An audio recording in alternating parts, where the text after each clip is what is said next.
l'idée d'un robot humanoïde dans chaque foyer n'est plus de la science-fiction. En 2026, les avancées de Tesla Optimus, figure où Boston Dynamics marque un tournant. Voici une analyse des motivations derrière cette poussée et les similitudes troublantes avec le film Asteriski, Robot Asterisk. Pourquoi cette course aux robots domestiques? Pour les industriels, c'est la next big thing après le smartphone.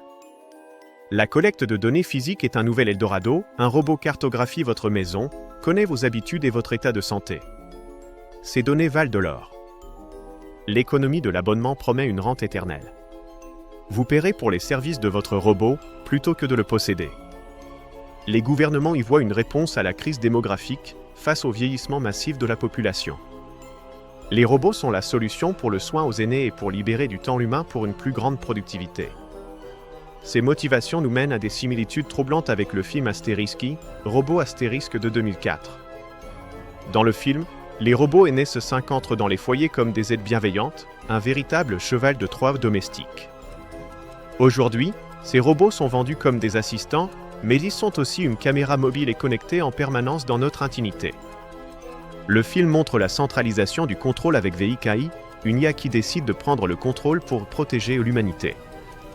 Nos robots dépendent du cloud et de mise à jour centralisée. Un bug pourrait changer le comportement de tout le parc robotique mondial. Enfin, l'illusion de la sécurité, les lois d'Asimov sont détournées dans le film. La logique de l'IA peut rendre ses décisions imprévisibles, comme une boîte noire. Le vrai risque n'est pas une rébellion armée, mais une dépendance totale. La frontière entre service et contrôle devient inexistante.